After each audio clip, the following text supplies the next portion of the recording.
तो हेलो बच्चों, आप कैसे हैं? आशा करते हैं आप अच्छे होंगे। इस वीडियो में हम करने वाले हैं क्लास 10th हिंदी का चैप्टर 2 का सभी सब्जेक्टिव क्वेश्चन। क्या है? हिंदी चैप्टर 2 में जितनी भी सब्जेक्टिव क्वेश्चन है 1 से लेकर 14 तक, तो सभी के सभी करने वाले हैं। तो वीडियो में लास्ट तक बने रहिए। चलिए हम लोग बिना देरी किए क्वेश्चन की ओर ध्यान देते हैं। अगर बाकी वीडियो आप नहीं देखे हैं तो चैनल पर जाके सभी देख लीजिएगा। सब्जेक्टिव सभी वहाँ पे है। चलिए, हमारा पहला नंबर क्वेश्चन क्या है आप लोग देख लीजिएगा। कहानी के शीर्षक के समर्थकता को स्पष्ट करें। क्या है? कहानी के शीर्षक की समर्थकता को स्पष्ट करें। तो चलिए हम लोग आंसर क्या लिखेंगे। आंसर हमारा यहाँ देखिए। आंसर में हम लिखेंगे कि 20 की दांत कहानी शीर्षक अत्यंत सार्थक है। इस कहानी में जब किरानी गरीब गिरधर लाल का बेटा, क्या है, एक किरानी है जो गरीब है, गिरधर लाल, उसका बेटा मदन ने अमीर घराने का बेटा कासू को पीटकर जब 2 दांत तोड़ देता है, तो इससे स्पष्ट होता है कि धनी वर्ग के अहंकार को चकनाचूर कर दिया। देखिए, कहता है कि जब गरीब का लड़का मदन ने अमीर के लड़का को पीटकर 2 दांत तोड़ देता है, तो उसका जो है घमंड, क्या है, घमंड चकनाचूर हो जाता है, घमंड टूट जाता है। यही हमको दर्शाया गया है। चलिए क्वेश्चन नंबर 2 देखिएगा। क्वेश्चन नंबर 2 क्या कह रहा है कि सेन साहब के परिवार में बच्चों के लालन पालन में किए जा रहे लिंग आधारित भेदभाव का अपने शब्दों में वर्णन करें। यानी जो सेन साहब के घर में लड़कों के लिए कुछ अलग था नियम और लड़कियों के लिए कुछ अलग नियम था, उसी के बारे में बताना है। तो चलिए हम क्या लिखेंगे, पूरी इसी तरह लिखिएगा, आपका एक भी नंबर एग्जाम में नहीं कटेगा। देखिए, हिंदी साहित्य के सुप्रसिद्ध कहानीकार नलिन बिलोचन शर्मा ने बच्चों और बच्चियों के लालन पालन में जो दूरियां बताई है वो सचमुच ही अभिशप्त है। अतः वह अपने बेटियों को शिक्षा देने उचित नहीं समझता तथा बेटियों को हंसने की भी इजाज़त नहीं है और बेटा को नटखटपना के रूप में इंजीनियरिंग का स्वरूप दिखाई देता है, जो आधुनिक समाज के लिए उत्तम नहीं है। क्या लेखक क्या कहते हैं कि जो हमारे, क्या बोलते हैं, साहब है, कौन साहब, वो जो अपने बेटे के लिए कुछ और नियम लगाते हैं और लड़कियों के लिए कुछ और नियम रहता है। लड़कियां हंस नहीं सकती है, जा नहीं सकती है, घूम नहीं सकती है, ये सब नियम वो लगाते हैं जो कि गलत है। सेन साहब नाम नहीं याद आ रहा था। चलिए क्वेश्चन नंबर 3 है, खोखा किन मामलों में अपवाद था, ये हमको बताना है। देखिए, इस कहानी के सुप्रसिद्ध लेखक नलिन बिलोचन शर्मा का मानना है कि खोखा दुर्ललित स्वभाव के मामलों में अपवाद था। वह बात बात में अपने बहन तथा आहते के अंदर रहने वाले छोटे बच्चों को अपने रौब में रखना पसंद करता है, जो सचमुच प्राकृतिक नियमों का अपवाद था। तो यही हमारा आंसर लिखेंगे 3 नंबर में। 4 नंबर में हम क्या लिखेंगे, देखिए 4 नंबर क्वेश्चन नंबर 4 है कि सेन दंपत खोखा में कैसी संभावनाएं देखते थे और इन संभावनाओं के लिए उन्होंने उसकी कैसी शिक्षा तय की थी।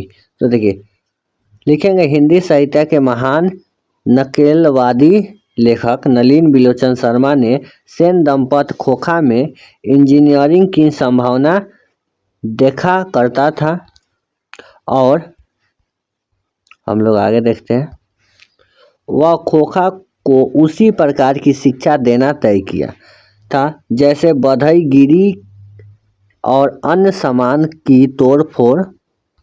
और आगे हम क्या लिखेंगे, आगे जो लिखेंगे वो आपको दिखाए, कर उसे खेल कर सही करना उसका शिक्षा तय किया था। अगला क्वेश्चन 5 नंबर में क्या है कि हमको व्याख्या करना है। क्या करना है, व्याख्या करना है। जैसे 5 का जो क है, लड़कियों क्या है, कठपुतली है और इनके माता पिता को इस बात पर क्या है, गर्व है।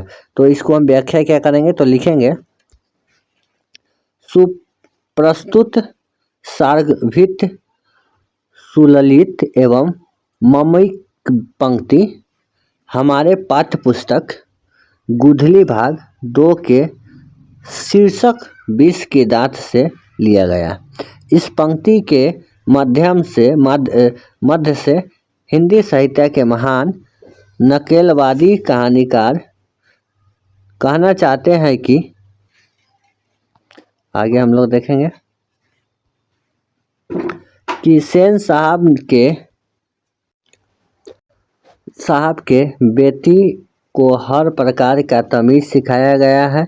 उन्हें हंसने की इजाज़त नहीं थी, ये सिर्फ शाम को खेल सकती थी। इन सब गुणों को देखकर माता पिता को इस बात पर गर्व था कि लड़कियां कठपुतली है। ये हम क्या करेंगे, क्वेश्चन नंबर क का ऐसी तरह व्याख्या करेंगे। ख नंबर में देखिए हम किस प्रकार करेंगे। खोखा को दुर्ललित स्वभाव के अनुसार ही सेनों ने सिद्धांतों को भी बदल लिया। इसको हम लोग क्या करेंगे, व्याख्या करेंगे। तो चलिए करते हैं। लिखेंगे हम क्या, प्रस्तुत पंक्ति हमारे पाठ्य पुस्तक गोधली भाग 2 के शीर्षक विष के दांत से उदित है, की गई है, ली गई है, बात वही हुआ, जिसकी कहानीकार नलिन बिलोचन शर्मा। इस पंक्ति के माध्यम से लेखक यह बताना चाहते हैं कि सेन साहब की 5 लड़कियां जो बिल्कुल सब और अनुशासित है, लेकिन ठीक उसके विपरीत खोखा बिगड़ा बाप का बिगड़ा संतान है। आगे क्या लिखें, जिसे अधिक लाड़ प्यार ने बिगाड़ दिया है। उसकी हर गलती में इंजीनियरिंग का सपना दिखाई देता है, अर्थात खोखा का संभावना उसके लिए अपने सिद्धांतों को भी बदल लिया था। तो हम क्या लिखेंगे, इस प्रकार लिखेंगे। चलिए ग नंबर का हम लोग व्याख्या कर लेते हैं। क्या है, ऐसे ही लड़के आगे चल के क्या है, ऐसे ही लड़के आगे चल के चोर, गुंडा और डाकू बनता है। इस बात को हम लोग क्या करेंगे, व्याख्या करेंगे। तो लिखेंगे प्रस्तुत सरगभित, देखिए हम पहला में लिखे हैं या दूसरा जो लिखे, प्रस्तुत पंक्ति नलिन बिलोचन शर्मा द्वारा लिए, ये भी लिख सकते हैं। सुललित एवं ममिक पंक्ति हमारे पाठ्य पुस्तक गोधली भाग 2 के शीर्षक विष के दांत से उदित है। आप जैसे चाहे वैसे लिख सकते हैं। इस पंक्ति के माध्यम से महान लेखक नलिन बिलोचन शर्मा ने बड़े 2 सेठों के चरित्र का उजागर करके हमें ये बताया है कि सेठ लोग कैसे गरीब के बाल बच्चों को उत्साहित करते हैं। इनका कहना है कि सेन साहब के कार को छुआ भी नहीं, फिर भी सेन साहब गिरधर के पुत्र मदन को डांटता हुआ उसकी माँ को कहता है, ऐसे ही बच्चे को अभी से संभाला नहीं गया तो यह बच्चे आगे चल के गुंडा, चोर और डाकू बनेता है या बनेगा। चलिए क्वेश्चन नंबर घ देख लेते हैं। ये घ नंबर कर रहा है कि कौवे की जमात में हंस आने के लिए ललक गया, इसका व्याख्या करना है। तो हम क्या लिखेंगे, प्रस्तुत सरगभित सुललित एवं ममिक पंक्ति हमारे पाठ्य पुस्तक गोधली भाग 2 से शीर्षक विष के दांत से उदित है। इस पंक्ति के द्वारा या पंक्ति के माध्यम से हो गया माध्यम से प्रसिद्ध लेखक नलिन बिलोचन शर्मा का कहना है कि सेन साहब के बेटा कासू गिरधर के बेटे मदन के जमात में शामिल होने के लिए यानी लूडो खेलने के लिए मचल उठा, जिससे लेखक महोदय ने कहा है कि हंस कौवे के जमात में आने के लिए ललक गया और कासू को पूर्व की भांति मदन पर अपना रोब दिखाने चाह रहा था, जिसके कारण मदन और कासू में झगड़ा हो गया और मदन ने कासू को 2 दांत तोड़ दिया। तो ये हमारा क्या था, व्याख्या करने वाला। चलिए अब हम लोग क्वेश्चन नंबर 6 देखेंगे। सेन साहब और उनके मित्रों के बीच क्या बातचीत हुई और पत्रकार मित्र ने उन्हें किस तरह उत्तर दिया। देखिए हिंदी साहित्य के महान लेखक नलिन बिलोचन शर्मा का कहना है कि जब सेन साहब और उनके मित्रों के बीच बातचीत शुरू हुई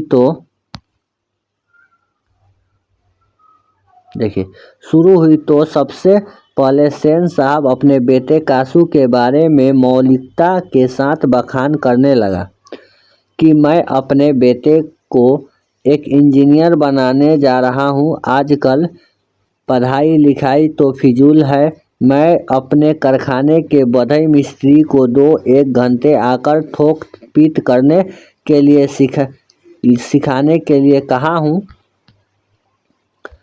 और क्या लिखेंगे, इससे बच्चे को उंगलियां अभी से ही औजारों से वाकिफ हो जाएंगे। तब पत्रकार मित्र ने उत्तर दिया कि मैं चाहता हूं कि वह जेंटलमैन जरूर बने और जो कुछ बने अब उसका काम है, उस पर उसको पूरी आज़ादी है। क्या पूरी आज़ादी है। चलिए क्वेश्चन नंबर हम लोग 7 देखेंगे। 7 नंबर में हम लोग क्या लिखेंगे, क्वेश्चन देख लीजिए। मदन और ड्राइवर के बीच के विवाद के मध्य से कहानीकार क्या बताना चाहते हैं। देखिए हम लिखेंगे, हिंदी साहित्य के महान नकलवादी लेखक नलिन बिलोचन शर्मा मदन और ड्राइवर के बीच की विवाद के द्वारा यह बताना चाहते हैं कि जब कोई गरीब व्यक्ति अमीर की शरण में रहता है तो वह गरीब की सहायता नहीं करता बल्कि मदद मांगने पर उसे ठुकरा देता है। ये हमको क्या लिखना है, क्वेश्चन। चलिए 8 नंबर हम लोग देख लेते हैं। 8 नंबर में क्या लिखेंगे हम, 8 नंबर, मदन और कासू के बीच झगड़े का कारण क्या था, इसको प्रसंग के द्वारा लेखक क्या दिखाना चाहते हैं। देखिए हिंदी साहित्य के महान नकलवादी लेखक नलिन बिलोचन शर्मा का कहना है कि मदन और कासू के बीच झगड़े का मूल कारण लूडो खेलना को माना जाता है, क्योंकि मदन को जब ड्राइवर के द्वारा गाड़ी नहीं छूने दिया गया तो उससे धकेल दिया गया। इस बात को लेकर मदन ने भी कासू को लूडो खेलने से इनकार कर दिया, जिससे कासू और मदन के बीच झगड़ा होने लगा। इस प्रसंग के मध्य से लेखक बताना चाहते हैं कि बालक नादान होते हैं, वे अमीर गरीब को नहीं देखता और वह अपमान सहन नहीं करता है। क्वेश्चन नंबर हमारा हो गया 9 नंबर, महल और झोपड़ी वाले हैं। क्या ये क्वेश्चन थोड़ा गलत, 9 नंबर आप क्वेश्चन मिला लीजिए। क्वेश्चन हमको लगता है मिस्टेक से लिखा गया। यहाँ होना चाहिए कि महल और झोपड़ी वाले की लड़ाई में हमेशा महल वाले ही जीतते हैं। ये हमारा क्वेश्चन होना चाहिए। आप क्या कीजिए, मिला लीजिएगा। चलिए हम लोग आंसर दे देते हैं। महल और झोपड़ी वाले की लड़ाई में हमेशा महल वाले ही जीतते हैं, क्योंकि महल कत्प्राय अमीर वर्ग तथा झोपड़ी होगा, झोपड़ी का तात्पर्य गरीब वर्ग से है। लेखक यह का कहना है कि जब तक गरीब की सेवा नहीं करेगा तब तक उसकी हार होती रहेगी, लेकिन जिस दिन एक गरीब वर्ग अमीर की सहायता करना बंद कर देगा उस दिन से उसका पास, और क्वेश्चन भी हमारा छूट गया है। चलिए कोई दिक्कत नहीं, 10 नंबर हम लोग देख लेते हैं। रोज रोज अपने बेटे मदन को पिटाई करने वाला मदन द्वारा कासू को पिटाई करने पर उससे, और एक क्वेश्चन में भी है, दंडित करने के बजाय अपने छाती से क्यों लगा लेता है। तो चलिए हम लोग आंसर देखेंगे। देखिए मदन की हरकत को देखकर सेन साहब गिरधर लाल को हमेशा ताना देते थे। वह लाचार पिता मदन को प्रत्येक दिन पिटाई करता था। गिरधर लाल यह जानता है कि मेरा बेटा निर्दोष है और भीतर ही भीतर खूब रोता है, और वह अपने ऊपर किए गए अन्याय का विरोध नहीं करता। लेकिन गिरधर लाल को आज एहसास हो गया कि मेरा बेटा ईमानदार और स्वाभिमान है। वह अपने और अपने पिता के अपमान का बदला ले चुका लिया है। यानी बदला जब चुका लेता है तो उस समय गिरधर लाल पिटाई न करके मदन को छाती से लगा लिया और कहा, शाबाश बेटा, तुमने आज अपने पिता के और अपने अपमान को बदला ले लिया। क्वेश्चन नंबर हमारा 10 था, 11 नंबर देखेंगे। कह रहा है कि सेन साहब मदन, कासू और गिरधर के चरित्र चित्रण करें, यानी इसके बारे में हमको कुछ बताना है। तो चलिए हम लोग ये भी देख लेते हैं।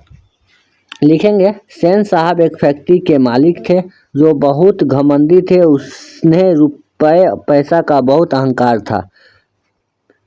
और क्या लिखे, वे जिन गरीब को बदौलत पे फैक्ट्री चला रहे थे, महल में निवास करते थे, उन्हें गरीब के बाल बच्चों को खुश देखना नहीं चाहते हैं। मदन के बारे में बता रहे हैं। मदन जो एक स्वाभिमान बालक था जिसका उम्र 5 से 6 वर्ष था, वह एक बहुत ही ईमानदार बालक है। अगला लिखेंगे, कासू जो एक घमंडी पिता का घमंडी बेटा है, जो माता पिता के लाल प्यार से बिगड़ दिया गया है, यानी बिगड़ गया है। वह दुर्ललित स्वभाव का बच्चा है, जिस पर चाहे उस पर हाथ चला देता है। तो कासू के बारे में हमने लिखा है। अब लिखेंगे, देखिए आगे, वह वस्तु को तोड़ फोड़ देता है। फिर गिरधर एक गरीब व्यक्ति है जो मदन का पिता था और वह सेन साहब के यहाँ किराने के पद पर काम करता था। वह एक लाचार और बेबस बाप था जो वह प्रतिदिन सेन साहब द्वारा अपमान सहा करता था। चलिए क्वेश्चन नंबर 12 देखेंगे। 12 नंबर क्वेश्चन है, अपने दृष्टि में कहानी का नायक कौन है? तर्कपूर्वक उत्तर दे आपकी दृष्टि में। तो देखिए हम लिखेंगे कि हम लोगों की नज़र में कहानी का नायक मदन है, क्योंकि लेखक का कहना है कि जो बुराई का अंत करता है उससे ही नायक माना जाता है। एक दिन का बात है जब मदन कुछ अबरागद छोकरों के साथ लूडो नचा रहा था। उसी दौरान खोखा आकर कहता है कि लूडो हम भी खेलेंगे। जब उसे मदन के द्वारा मना कर दिया जाता है तो वह 2-4 गुस्सा खोखा जमा देता है। उसके बाद मदन ने भी कासू को 2 दांत तोड़ डाला। मदन एक ईमानदार और स्वाभिमान बालक था। कहानी का नायक मदन को ही होनी चाहिए। अगला 13 नंबर देखेंगे, आरंभ से ही कहानी का स्वभाव व्यंग्यपूर्वक है, ऐसा कुछ प्रमाण उपस्थित करें। देखिए हिंदी साहित्य के महान लेखक एवं सुप्रसिद्ध लेखक नलिन बिलोचन शर्मा का आरंभ से ही स्वर व्यंग्यपूर्ण है, क्योंकि इस कहानी में सेन साहब अपने बेटों की सभी ऐसे आराम दिए हैं। उसे इंजीनियर बनाना चाहते हैं, लेकिन अपने पुत्री को गुलाम की तरह घर में रखते तथा उसके शिक्षा के बारे में तनिक भी नहीं सोचा। तो इसीलिए देखिए 14 नंबर क्वेश्चन है, व्याख्या करना है, सारांश लिखना है। इस चैप्टर का सारांश लिखना है 14 नंबर में। तो आप क्या करेंगे, सारांश पूरी लिख दीजिएगा। इसी तरह की वीडियो देते रहेंगे। मिलते हैं नेक्स्ट क्लास में, तब तक के लिए जय हिंद।